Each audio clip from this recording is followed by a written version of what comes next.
I grew up in Salt Lake City, Utah. I took a degree from the University of Utah, managed some stores for Safeway, and then ended up going to work for General Foods Corporation. I progressed through various jobs, ended up in White Plains, New York as a division sales manager in the beverage division, about $1 billion business. Vertis is a pretty impressive guy. If you really get to understand his background, he is the top of the top in terms of CEO material for America. He has rubbed shoulders and has been mentors of some of the best CEOs in America. I was asked to sit on a board of a small company that had been working on a technology for about 15 years. Numerous patents, a lot of research, and they were actually producing a product using salt and water. And when they told me that, they wanted me to go on their board.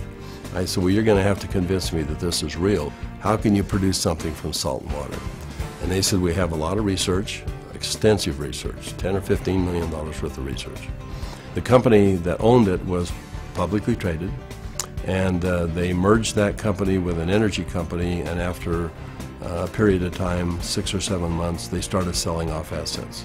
He let me know that he was on the board of directors and there was this opportunity that was coming up on a product that he thought was wonderful. But I told him, I said, you know, they have something here that they don't know what it is.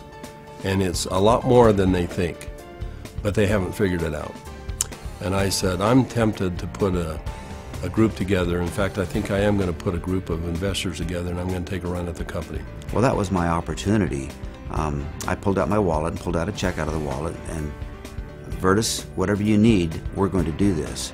And he wrote this check out for a very big amount of money, and he said, there's more behind that, let's go put an offer in. And I said, are you serious? Now, I didn't know anything about the product or the company, but I knew Vertis, and I was betting on Vertis. I knew that Vertis had done his research. I knew that Vertis was not going to lose.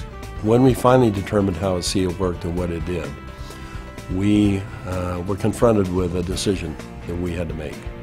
We said, you know, we could potentially make this into a network marketing product. We stabilized the product, we can put it in a bottle.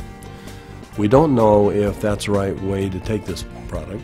We were giving the product to people to try, to see if they would take the product. We went through a lot of what we called focus groups to see if people would actually take this regardless if they liked the taste or didn't like the taste, or if it helped them, or how quick it helped them. After 2.5 months, we decided to go out and do an assessment of the 40 people that we had given the product to.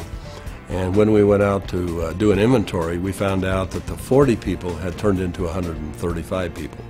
And not only that, the product had gone to 20 different countries. When people found out what it was doing for them, they didn't hesitate to shoot it off to foreign countries, wherever they happen to be, Egypt and South America and Europe, and then come back and say, I just need more product.